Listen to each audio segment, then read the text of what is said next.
Welcome to Out is Through, a podcast about living a meaningful life in difficult times.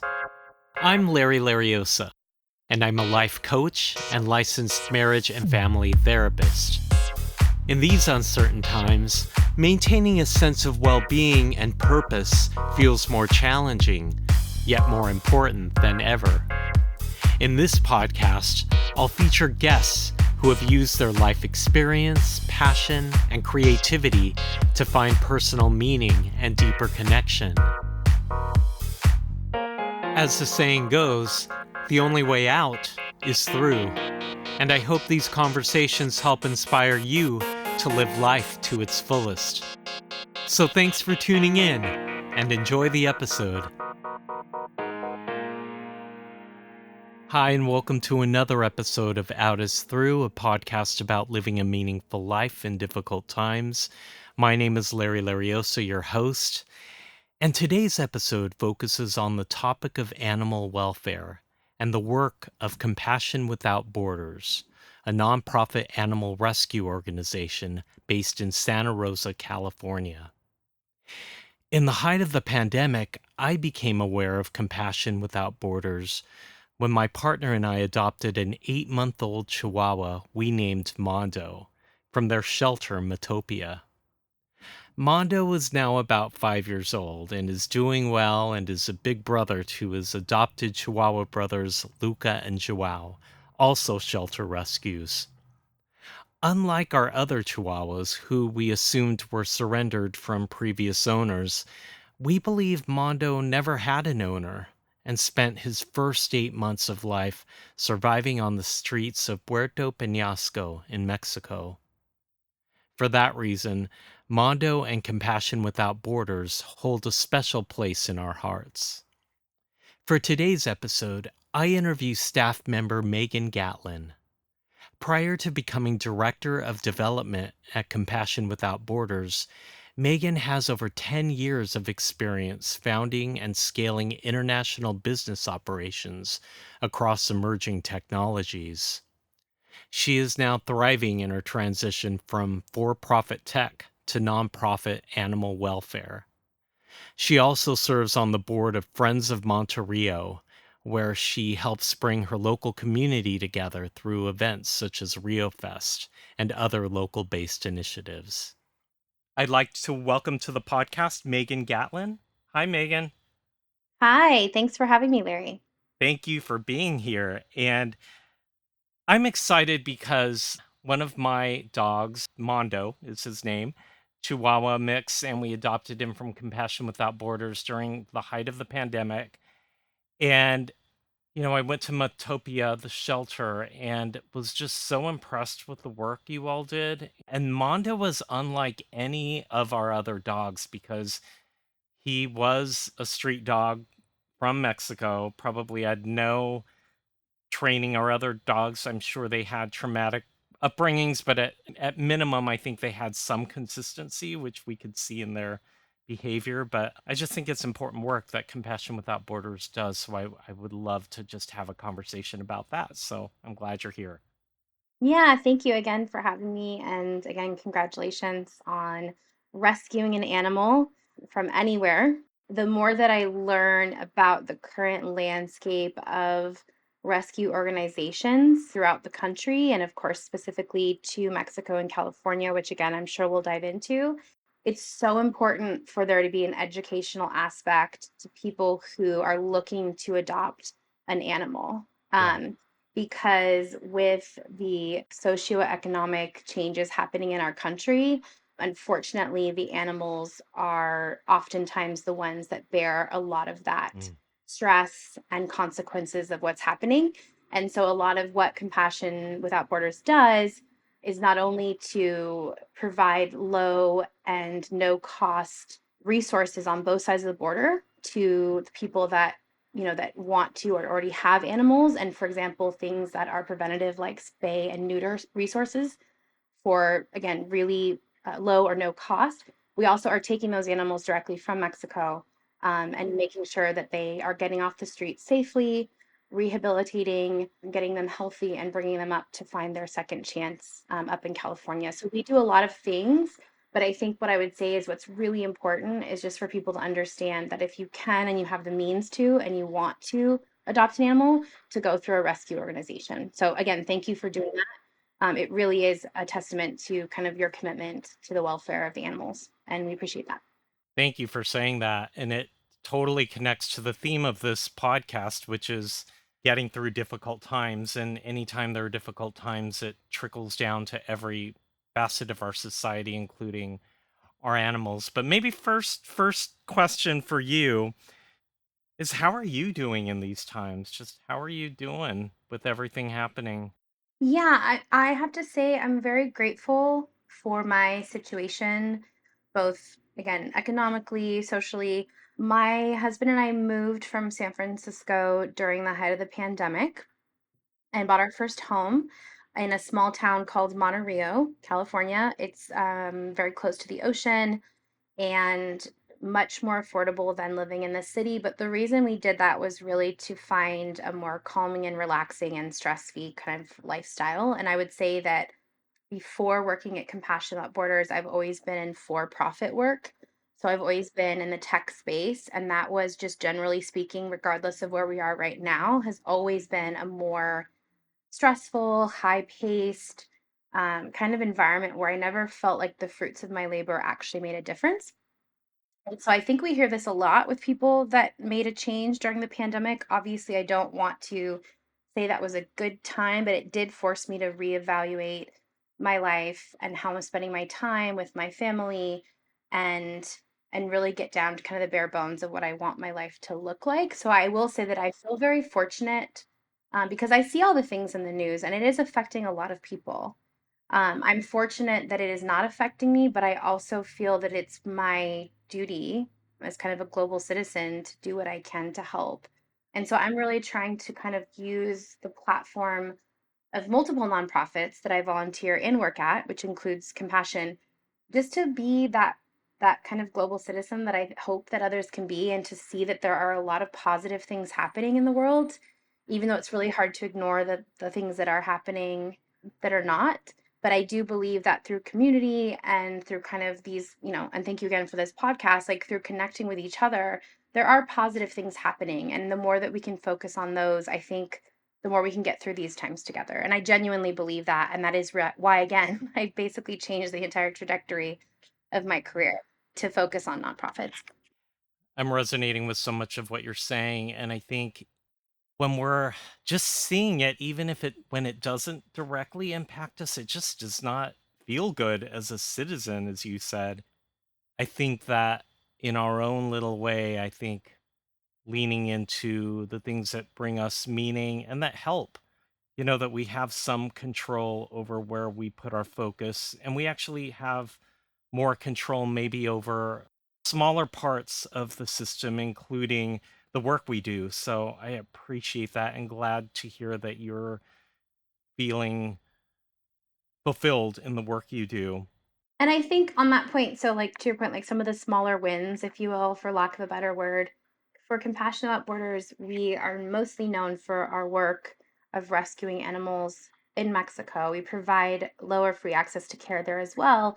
But things like I said, like spay and neuter, are things that are so important that if we can kind of proactively do those things, then in theory, we are preventing future homelessness of animals. So the reason I bring that up is because in the community, so we talk about kind of like the small things we can change. It's really intimidating and scary to look at all of what's going on in the United States. But what I love about this position is that we at Compassionate Borders every month will have a local clinic in the Roseland neighborhood of Santa Rosa. And to your point, kind of like controlling the outcome. I don't know if there's a better way to say it, but we are able to take 100 patients once a month. We could definitely do more, but it's all through individual donations, which gives me hope that there are people that care. And so we're able to take low income, not necessarily people who have English as their first language and maybe have nowhere else to turn. We're able to give them service through our Esperanza truck and have those clinics and essentially meet all these people that are local and really have nowhere else to turn.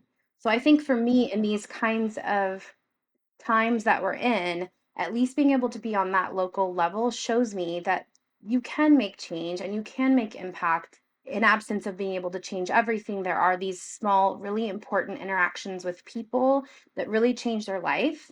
And I think that's really important for people to know about Compassionate Borders and, of course, about other organizations that are really trying to make those changes in these times. Yeah. Well, we're jumping into Compassion Without Borders, and there's so much to talk about. I'm going to maybe rewind us back a little bit to where it all started for you, because you have a story that brought you to this work. And maybe we can start there. Like, where did you grow up? How did your early story bring you to where you think you are now? Let's see. So I was born in Oakland. I grew up most of my life in Walnut Creek, which is just in the East Bay. And then I did go to college in Seattle at University of Washington. That's just, I think, relevant because I always wanted to try to do something a little bit outside the barriers of comfort. Most of the people that I grew up with stayed in California to go to college.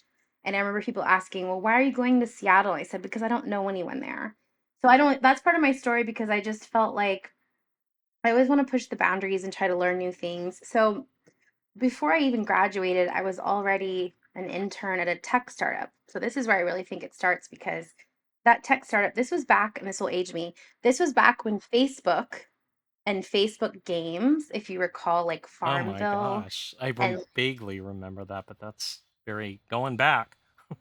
Deep cut, yeah. And that was the first time that people were using advertising to people on social media. So just like pause and think about that because if you think about Instagram now or Facebook, if you're on it, right? Most of what you see are ads. So that didn't exist then. So I landed a job in that very, very early stage of tech. And basically from there, everything from working with that startup to then doing mobile advertising, display advertising, I was kind of rocket shipped into technology and ended up back in San Francisco. And I became a VP at a pretty well-known tech company before the age of 30. Mm, So I really like hit it hard. I worked really hard. mm, I probably sacrificed time with my family or sleep, but it was kind of the time. It was for me, at least, it was like you work hard, you climb the corporate ladder. I don't have children. I just was like, go, go, go. Then, the pandemic happens and everyone's like, we can't go to work. What are we doing? And I remember just thinking, like, what is this all for? And we can be clear, right? Working in tech does make you money, but I was always thinking that I needed more purpose. Can you say more about how you made that transition from this high position in the tech world to nonprofit? Like, what was it that got you to leave? I worked for a tech company that was predominantly, or I should say, their headquarters was in Serbia. And I used to go to Serbia 4 to 5 times a year. So I was in Serbia, in the Serbian mountains, literally, for a retreat. And we had gone, and as a team, I think there was 25 of us. I was the manager of all of them. I had a global team of over 100 across, 3 different countries. And we were there for like a holiday trip, and we're walking through the mountains of Serbia, and I just kept feeling this like scratch on my leg, and it was pitch black. I didn't even have a flashlight. And I looked down with my phone, and there was this tiny, tiny, tiny puppy who clearly was missing half an ear and had just been scratching at me, probably, like, admittedly for more than I want to share because I kept thinking it's just something, like, I don't know what it is. I have on, like, 4 layers of jackets, and there's this thing scratching at my leg. I finally stop, and this adorable puppy is just at my feet in the pitch black mountains of Serbia. So, of course, I pick it up, I put it in my jacket, like, for the rest of our walk, which was probably another couple miles. And we got back to the hotel we were staying at, and I looked at one of my coworkers and I said, I'm not putting this dog back outside." And he was like, "Yeah, we're not." And the hotel did not want the dog in there. So we literally snuck the dog in, slept underneath my covers with me, completely not happy with the with Mm, the arrangements probably. But I stayed up all night with that dog, and then my coworker and I made sure that he only had cat food in mm, his car. Mhm. And I swear to you, I literally wrote a message the next day to my husband and my mother-in-law, and I said, "I'm coming back and I'm working at a dog shelter." Like, this is a true story. And that was of course, a different country and a different place, but Yeah. that need doesn't change. And so when I think about Compassion Without Borders, it's everywhere. Anyone that's been to a vacation spot, for the most part, you're going to see animals on the streets. Mm. And so we're just being able to scratch one surface in Mexico, but I felt like it came to me from just an angle that I never would have thought. And I came back, I sent that photo to everyone. I said, "This dog has changed my trajectory." And by the way, that dog is still with my coworker, and I Oh. named her Gypsy, and now she's named Lata, and she lives on a huge farm in Serbia. So, Oh my like, gosh. that I think is when it really started, but the reason I brought up the tech stuff is because I think everything that I learned in tech prepared me to take those learnings and apply it to something that actually matters. And so for that, I'm really grateful. Ugh.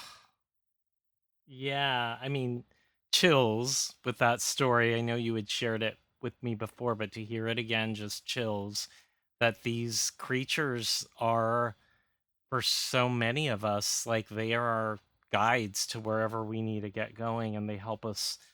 Like in this case, it was this random dog that was injured that needed some healing, but allowed you to kind of get perspective around what was important in your life. And I just think how that's sort of a gift that we don't always think about, like what these animals actually offer us beyond. I mean, they offer us companionship and they offer us love, but they do give us purpose. They do give us meaning, and just such a beautiful story how you found them and they found you. It is. And I think it did. I think I was looking for something because for years I just said, I'm working so hard. Yeah. But like, what is it for? And I don't know if other people feel that way. But I knew there was something missing, and I think after the pandemic and after changing the course of what I was doing, all the things that I trained for, that I did for profit completely line up. There wasn't a barrier for entry. It's like you're working with Mm. customers, now you're working with donors. I mean, like, of course, it changes how you're talking to them, but it goes from, like, a course of, like, I'm thanking you for your business to I'm creating relationships because I am so appreciative of the gratitude that you are showing towards animals. So I just felt like for me, I'm very fortunate that it wasn't, yes, I changed the path of my job per se from for profit to nonprofit, but it was pretty seamless in terms of just like I can use these skills from tech that caused me a lot of stress, but now there's good at the end of it, and that makes it all worth it. And I just really also encourage friends of mine that feel burnt out to just, like, try to explore if there's another place they can use their skills because it's a completely different mindset, and, like, I'm seeing the world through different lens, and I'm so grateful for everyone along the way, even though it was very stressful at sometimes. Well, and you bring up this other good point that I hear a lot with my clients. I'm a therapist in my other life, and a lot of my clients who are in tech, and a lot of them have been in it for a while. And when tech was first starting, it did offer something. It did offer purpose and meaning because we didn't know where this thing was going to go, and it was new and it was innovative. And then now I think tech is obviously, I mean, it's been around for 2 plus decades, and, with AI, like, a lot of people I notice are feeling stuck and wondering, "What is this all for?" And that innovation and that creativity that they initially had, Mhm. they've evolved beyond it, and tech has Yeah. evolved beyond maybe it, and so there's something about your story that I think a lot of people are kind of searching for right now. And I think also with all the layoffs, right, the ups Mm, and downs of the economy, and yes, AI is something that we have to talk about. I mean, it's real, right? Like yeah, a lot of my friends that work in tech are like, "Hey, my job, there's no way my job's still going to be here in 5 to 10 years," yeah. right?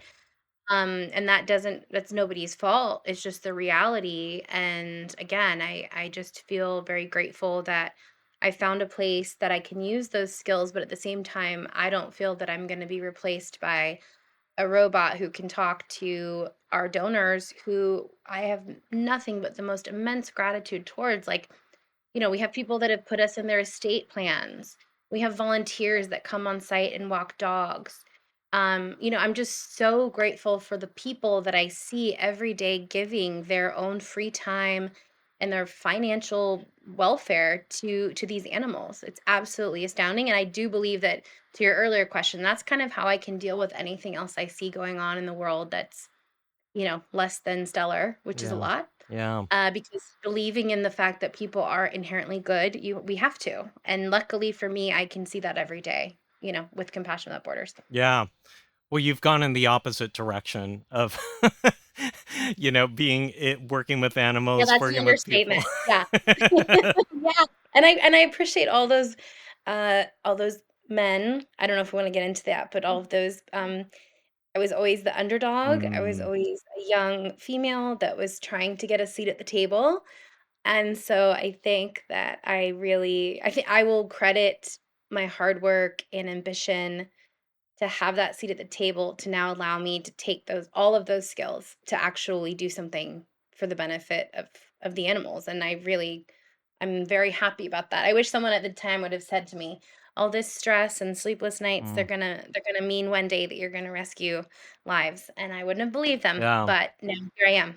How do you think that transition from corporate to now nonprofit, how has that helped your work? I do think that it did create some kind of foundation for me to now keep that sense of urgency and importance and organization, but actually then when you add that with compassion, it's like a perfect combination to actually do something that is meaningful but also efficient. So like I've been really passionate about that part of it. Like not everyone I work with has come from my background. Most people haven't. And I think I had to kind of teeter that line of like, look, my intentions are good. I just have these other tools that I think would really help.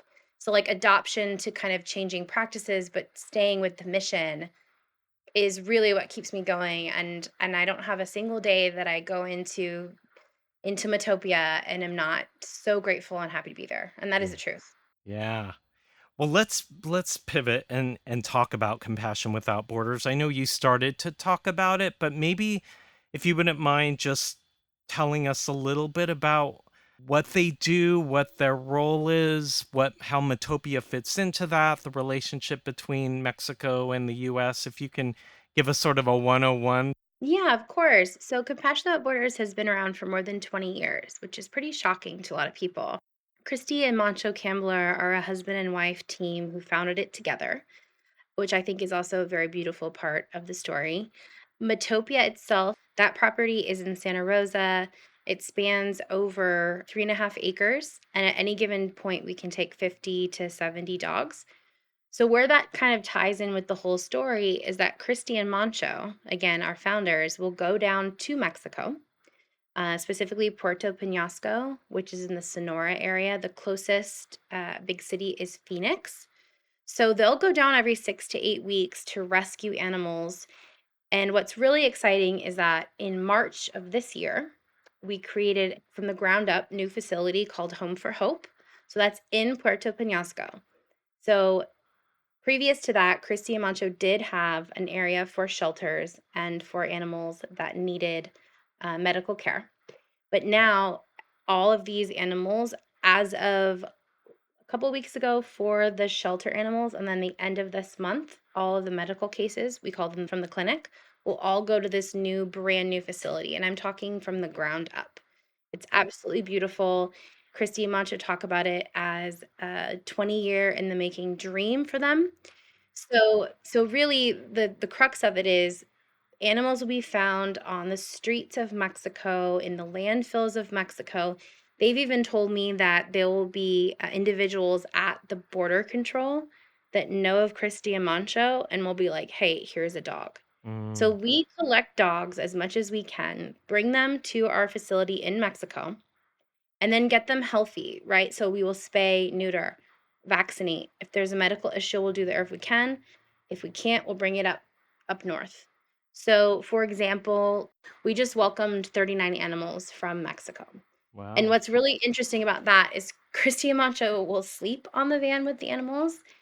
They have a generator. They travel down with this van to get the dogs once they're ready to be brought up north, right? So that means that they are healthy enough to travel. They have already had kind of like, Mhm. they've been bathed. They're ready for their journey up north. When the animals arrive from Mexico, it's a very ceremonious experience. The dogs are taken off the van by Christy and Mancho, and then we have volunteers, donors, staff who will take every animal, walk them around after their long journey, Mm. and then take them through a process where they will get their medicine, which is usually via a hot dog. They'll get their new their new assignment of their kennel, and a lot of times they'll have a roommate either because they already knew each other in Mexico or it's a, family situation. They'll go through, they'll have their weight taken, their photo taken, and then they're on their way to their new journey. And it's really amazing. And I just saw last week that our average for a dog to come into Metopia and then be adopted is under 21 days. Oh, So wow. so if you think about that, these dogs, we really try to get them healthy and in good shape before they travel. And then, as I mentioned, there are some that maybe have more extreme medical cases that will require us to take care of them up north. But the overall kind of takeaway is that we're moving them pretty fast. We're getting Mm. them homes very quickly. Mhm. And we're doing all the diligence we can before they arrive because, for example, things like spay and neuter cost a lot more money up here than in Mexico.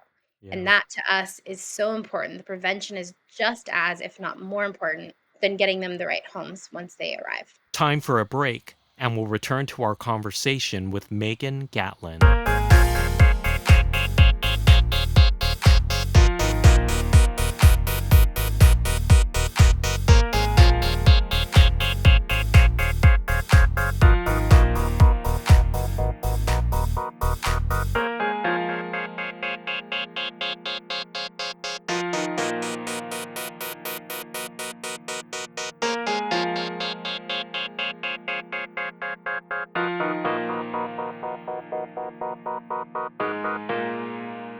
We got word of an emergency hoarding situation in Ensenada, Mexico from our rescue partners and immediately started to mobilize to help. There were a few local groups doing everything they could, but the need was immense, and we decided we needed to do everything we could to save as many lives as possible.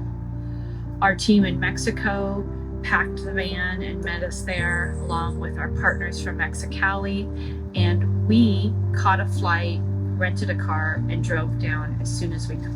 When we first arrived, it was upsetting. We didn't know what to expect. Our rescue partners were in tears.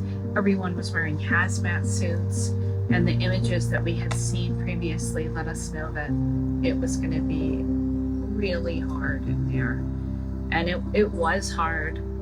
Dogs were crammed into makeshift pens. They were in rooms that were in absolute shambles. There was filth everywhere. Despite it all, the dogs were pretty much overall very friendly, wagging tails, glad to see us. And then began the difficult process of figuring out who we were going to be able to take that day. We did everything possible to save as many as we could. We packed both rescue transport vehicles as full as we could, literally jam-packing dogs everywhere possible, and were able to get out 26 beautiful lives. But there are almost 200 more who still need help, and we plan to go back down this week to get out as many as we can. In order to go back, we need your help. We need funding to help cover the cost of transporting our teams back down, getting the animals care, sheltering them, bringing them back up, and everything that's involved with responsibly saving lives. To everyone who has donated, thank you. Your donation literally has helped to save the lives that we've been able to save. And we're planning to go down to save as many more as we can this week. Time is running out. The city is not able to provide support for much longer to care for these animals, and they will soon be heading to animal control. So we're going down to get as many out as we can again this week. If you haven't already donated, Please help support this effort. Every dollar you give will help transport these animals from tragedy to safety. It will help with the cost of the transport for our teams, the dogs, their sheltering, their care, and it will directly save lives. We want to thank you for helping us to make this impossible situation as much better as we can for each of these animals. And we want to thank you for believing in the importance of each and every life we save as much as we do. You were listening to the voice of Christy Cambler, co-founder of Compassion Without Borders. Now, let's get back to our interview with Megan Gatlin. So one last thing I'd mention is we also do from time to time people ask, well, why Mexico? And that is our mission at the core. But I will say many times from, for example, the Central Valley, there are other times where we are presented with cases where we will, of course, step in and help as we can, depending on our availability at the shelter.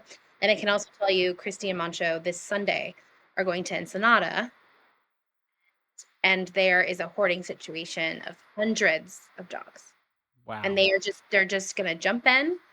And I don't have a lot to share right now, but if people can follow on Facebook and Instagram and our website, they get calls and they're kind of like it's an urgent rescue mission, and they go and they don't know what they're gonna find, and they don't know how much impact they can have. But what we usually do, and we did the same with the LA fires, we usually will take the dogs that are most medically impaired because of Christy, our founder. She can take that on because a lot of other shelters don't have on-site medical help. So we tend to take the ones that are most critical. So a lot of times that's amputations, eye extractions, the dogs that a lot of others won't take. So I'm really proud of that too, that, it's not easy to see, but we really are making a tremendous difference. Yeah, yeah. And it sounds like it's written in the mission because of the resources of having that in-home care to really prioritize the ones that need it the most. Yeah, and I would say that's one of our differentiating factors along with being able to provide care, to people that can't afford it. I would say that obviously everything we do is amazing, but those two things to me, at least as being a staff member. So just to clarify, Metopia is the shelter component of Compassion Without Borders? In Santa Rosa, Okay. yep. Okay. And then Home for Hope, it's just spelled as it is, Home for Hope. That's in Puerto Penasco, Mexico. Okay. And so again, that's where the animals, we will find them, on the streets, in landfills with these extraordinary stories. Yeah. And oftentimes there'll be animals that were roaming the streets, or recently we found an animal living in a tire. We've found Oh. puppies in a landfill, just covered in all kinds of mange and disease. And so we really do try to proactively get all of those animals off the street, spay, neuter, get them vaccinated, healthy, and ready for their next chance at life. And that's why I love Compassion Without Borders, because like the name says it all, to your point. It doesn't matter. We don't see it any other way. It's an animal that needs help and love. And for people, if they need access to care, their background or their ability to pay isn't what's important. What's important is the welfare of the animal. And I think that's what I love about everything that we do. Yeah. Ugh, when you were talking about how they find some of these animals, it just made me want to take Mondo and give him a big hug. Right now he's downstairs, but because I'm sure he had challenges in his early life, and just so glad we were able to give him a home with his two other Yeah. brothers. Yeah, thank you for Yeah. that. And again, some of it's too hard to even talk about, and there are photos that we won't share because the reality is there are some really, really harsh conditions, and I'm learning more about that as I get more involved in the organization. But I think it just keeps us fueling our mission forward. The inspiring and happy endings definitely outweigh the other side, but we can't sit here and say that there aren't going to be some tragedies along the way, but we do our best. And a lot of people ask, how can you do this work every day? And it's like, well, it's kind of like what you first asked me, Larry. It's like, well, there's a lot of bad. It's kind of easy to see bad in the world. So if you can find some slices of hope and focus on that, I think that's what we should all be doing as much as we can. Yeah. How has the greater community responded to Compassion Without Borders? The clinics, that's been really inspirational. We just wish we could do more. I don't wanna be negative, but we have to turn people Mhm. away after a certain point because all of our donations come through individuals, right? We don't have any help from the government, which has been good in this administration because we haven't had anything cut off. But we're all Mm, individual donations and grants, so we do the best we can. So we have, to be completely transparent, we've had to shut off that program mm, a few times because we didn't have the funds. So the community responds very positively to that. mm, And then of course we will be at events. I don't know when this is coming out, but we'll be at, for example, at the Sonoma County Fair. Those are mostly just opportunities for the public to get awareness and understanding of the things that we're doing. So I think the public reaction is very positive, but I do really feel like there's still so much education that people need to understand about, like I said earlier, if you want to, if you have the fortunate position to adopt an animal, to just be really educated about where that animal is coming from, and trying to prevent, like I said, future homelessness. yeah, I wanted to ask you about that. Like, you're such a unique organization, and I'm wondering if there are any unique challenges with being international, and what are some of the successes, but what are some of the maybe challenges with people's expectations around adopting, or what do you see or what do you notice? Yeah, I think a lot of people ask because we are bringing animals over the border. A lot of people's first question is, with the administration, has that changed things? Has it affected them? I can say personally, I'm not with Christy and Mancho on the van, but I can also say we are still successfully able to bring them across the border. So that is Mm, good. I would also say, there's a lot of questions around things like the immigration practices and scares about ICE. mm, And where we have our clinics, it is in a predominantly Hispanic neighborhood. And mm, so we've really just tried to, without getting into specifics, tried to make sure that it's very safe mm. and still very accessible to anyone. So those are kind of things that I think about based on your question. And then I would Yeah. also just say that I think generally, like I mentioned earlier, the economy, I'm learning a lot. So I'll just be honest, like animals will get returned to us that have been adopted previously because people are losing their jobs, and Yeah. then they have an apartment that maybe doesn't allow animals. And we don't blame anyone. We just say, please bring your animals back to us. Of course, it's a bummer, but like our entire like, we don't want these animals to end up on the street, of course. We don't want them to end up on Craigslist for heaven, Yeah. so we try to really make sure that our communication with our adopters is very open and honest, that, like, if for whatever reason, and you don't even need to disclose it, we will take the animals back. But I will say, not necessarily for compassion, but just from me kind of following other organizations, I wouldn't be surprised if we see more of that. Just because if people lose their jobs, a dog is not cheap to take care of, Mm, right? Um, if you lose your housing, you might not be able to have a dog in your new housing. mm, We talk a lot about how larger dogs require more cost, right? From food. A lot of places, apartments, for example, will say you cannot have a dog over a certain pound limit. So I think that we'll see more of that, but it kind of remains to be seen. But those are all the things, though, that we want to be able to still be leaders in, and again, accept animals that have nowhere else to go. But we do our best because we do have, of course, like our own limitations in terms of funding and the space we have at the shelter. yeah. Well, then it makes me think of some of the other options if you want to be supportive of animal justice and, volunteering, donating either your Fostering. time, fostering. Yeah, Mhm. Yeah, I would love to talk about both those things. So, like, please. yeah, for volunteering, we have a really extensive program for people that want to volunteer. The number one thing is dog walking. So, a lot of our volunteers are either retired or just like have time in their day because they maybe work from home. And we would really encourage people to help just to get the dogs out of the kennel. It's a very, very buttoned up program, I should say. And then also foster. I think that's great. Christina, our foster manager, is an angel.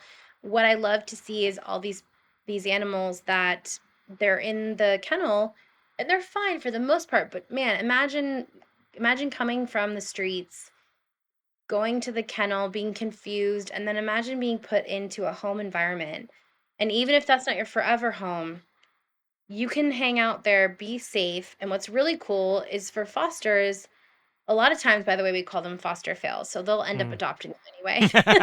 That sounds Um, like me. right? Yeah, like I would be guilty of that too. But I think also just being able to put them in a home environment and kind of track how they are. There's some things we don't know about them. So it's almost like you're doing a favor to the future adopter because you're saying, "Oh, well, they're not good with cats," or, stairs aren't great, or whatever it is, right? Like they love this, they don't like that. And so it's cool. It's like we can make a little like journal of their how they respond in a home environment. And then whether they take the dog or it gets passed off to an adopter, we just know that it's such a better experience for the animal than being in the kennel. So I think that's another really great to get like way to get involved, that I try to really encourage people to do. Yeah. And I think I'll just add, I think as someone who has multiple dogs that I have brought in, that they are so different once they have a little bit of consistency. So in the beginning, it might be a little messy, but it changes like radically. Like we've seen transformational change with all of our dogs. Yeah. And I believe these animals, and you obviously are a testament to one, which again, thank you. I really believe that once they're in a home environment, I think that they are the best, sweetest, most well-behaved dogs because they are so appreciative. They've seen some stuff. I don't know to what extent they remember it, but I really believe when I compare the animals that I've had here fostering with me to some of my friends who have like full bred, whatever, they're just kind and appreciative. I could be wrong, but I think that's when I talk to people who have rescued across the board, I think everyone has that same feedback. Yeah. Like they're so happy and sweet, and it makes sense, right? Like they're just grateful, as we all should be, to have them in our lives. So it's really, really rewarding. And I couldn't talk about it more. Yeah, well, maybe I have three more questions. Um, One is just bringing it back to you, and because this podcast is about living a fulfilled, meaningful life, how has your work given you a sense of meaning, belonging, and connection with others, with yourself? I do think that I see a huge difference in what's the right way to put this? Like my energy levels to get up every day and go to work and put my time and effort in, it's completely different than it was before. Basically, like knowing that whatever I do is actually benefiting Christy and Mancho, and then of course the dogs. It's just something I can't really explain. I've never felt that way. I've never gotten up in the morning and been like, "Okay, I'm gonna actually make a difference today." And it sounds cheesy. I know it sounds cheesy, but it is actually true. And it has completely changed my trajectory in terms of like my stress levels are lower. I take things with different stride.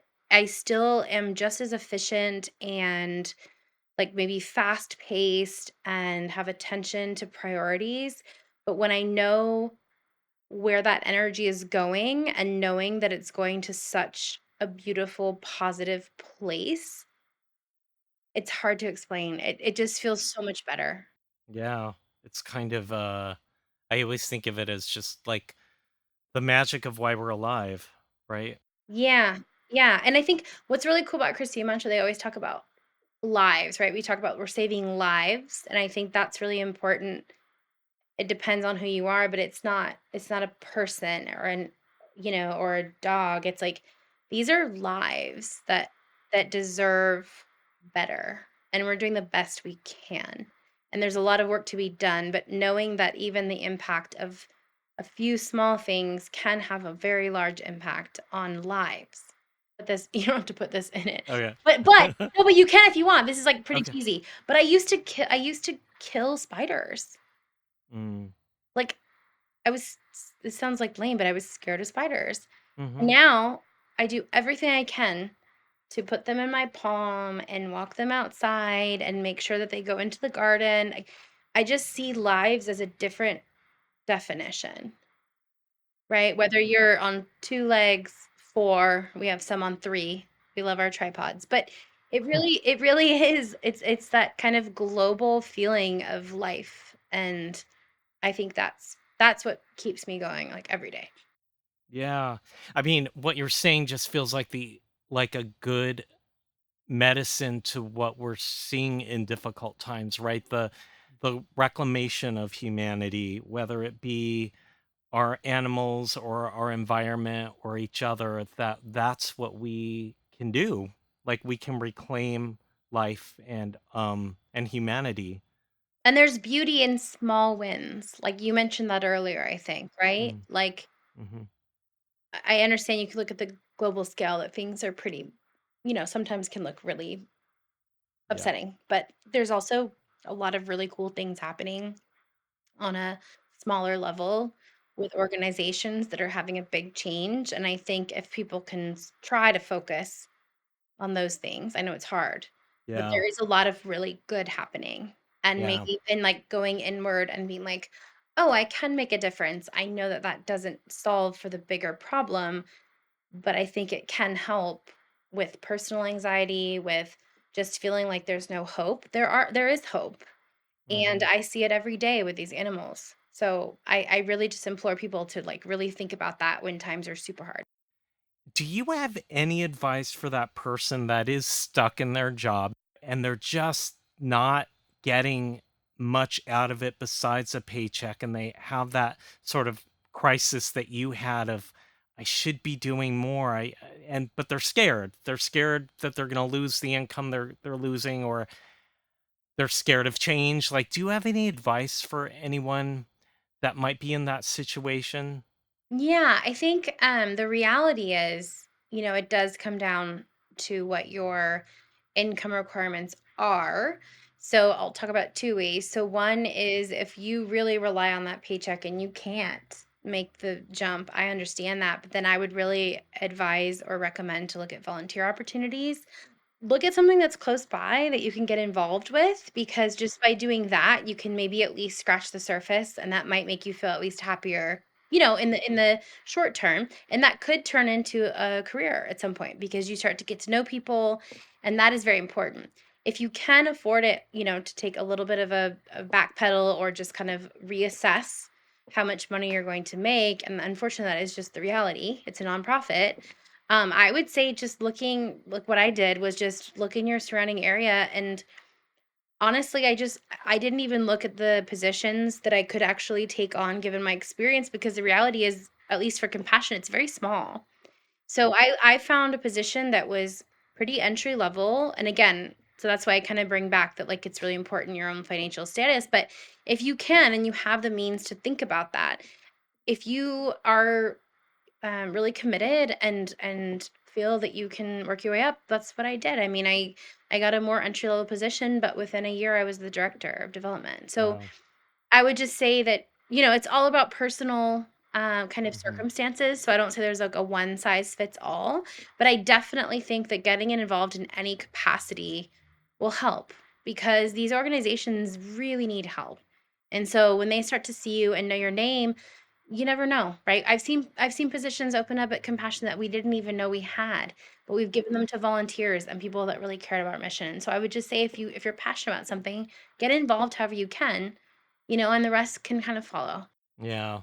Yeah, that's great advice. And we have a couple of episodes where that kind of tie into this. We have the episode about money and thinking about what's important, but also what you need to leave that tech job. Like what you might need It's to not like easy. I understand. yeah, yeah, and also like what you need to save in order if you were thinking about a leap. So there's so much that goes into the equation, and for some people that's not an option. And but so I like that first part of the answer a lot about what can you do to change up so that your life isn't so focused on this one thing that you're not getting the need met, but you're kind of diversifying all the parts of your life and you're bringing meaning in not everybody needs to have meaning built into their job. Like, you can Exactly. have a job that Yes.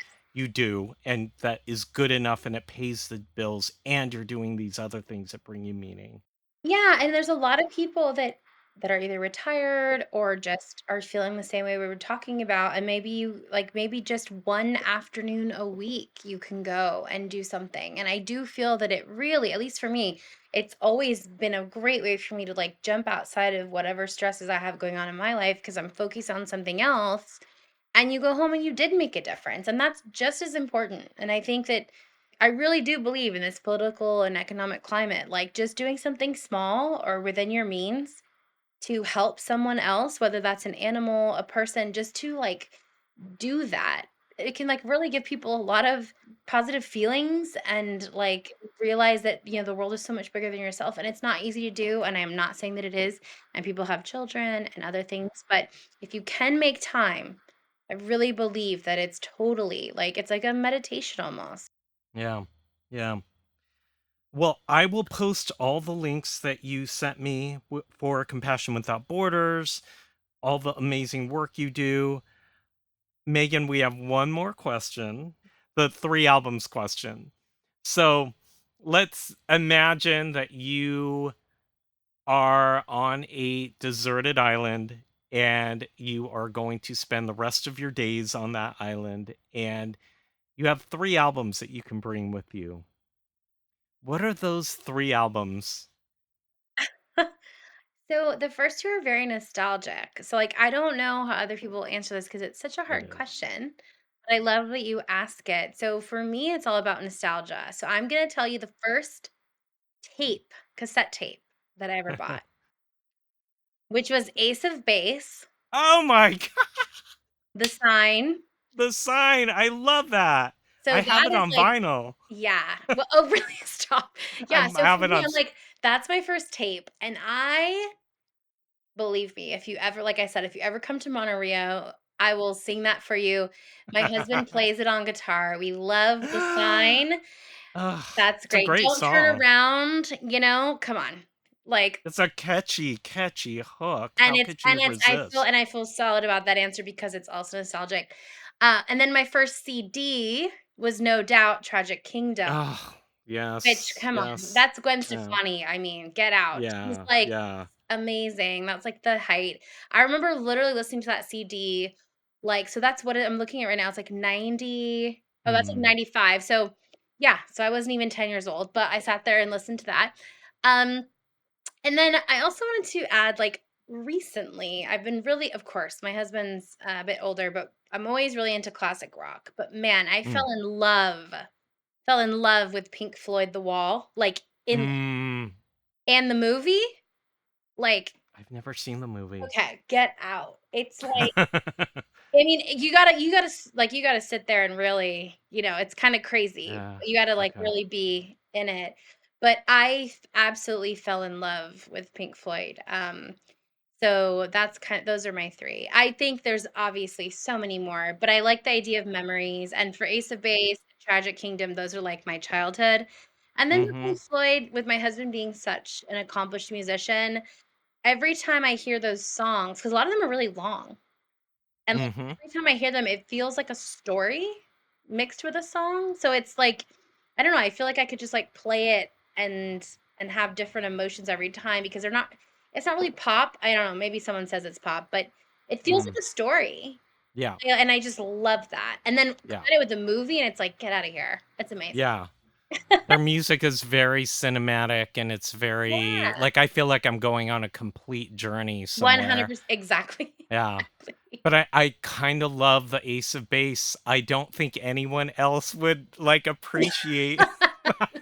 And obviously no doubt that ska, but then Ace of Base had the almost like kind of reggae beat or the I can't It still holds up, man, I'm telling you. yeah. It And it's does. like that combination of like ABBA meets reggae because they were Yeah. Swedish and the hooks, and I think we all have our own soundtracks that are uniquely us. So I appreciate you Yeah. Well, I sharing that. appreciate the question. Yeah, because it's not something you think about, and then, I remember that first tape and that first CD, and, Yeah. and it is it's a nice question, it kinda brings you back. Well, thank you so much, Megan, for interviewing on this podcast. It's such an important topic that you gave us a lot of insight about, and the important work that you're doing and your journey to this work. I mean, that is just so inspiring that you had this amazing story about this animal that found you and it changed everything. So, totally appreciate you and the work you're doing. Thank you for having me, and we really appreciate anyone getting the word about Compassion Without Borders. We're doing a lot of things that we do our best to kind of get out into the world, but we're always doing something new, and we are very small. So we appreciate any and all kind of publicity or any questions you have. I know there'll be links, but I'd love to Yeah. meet anyone else that wants to help advance our mission. I am so grateful for today's conversation with Megan, hearing about her journey that started in tech, but eventually brought her to find meaning and purpose through Compassion Without Borders. And this idea of doing your part to contribute to the good of humanity, however big or small you think those efforts are, I think we all are interconnected to our animals, our environment, and each other. So everything you do makes a difference, especially when navigating difficult times. Going back to Mondo, our rescue, he is a special love, and I am so happy to give him the good life he deserves. And he gives me back that love every day of his life. I feel so lucky that Compassion Without Borders brought us together. If you already have a rescue dog in your life, congratulations and thank you. And if you're looking for a way to get involved, consider sharing this episode with someone, or volunteering, fostering, donating, or even adopting. Thanks again for listening to Out Is Through. Until next time. The views expressed by the speakers are their own, and their appearance on the podcast does not imply an endorsement of them or any entity they represent. Out Is Through is a podcast for entertainment and educational purposes only. It's not a substitute for medical advice, diagnosis, or treatment. If you are in need of support, please seek out a licensed mental health professional in your area.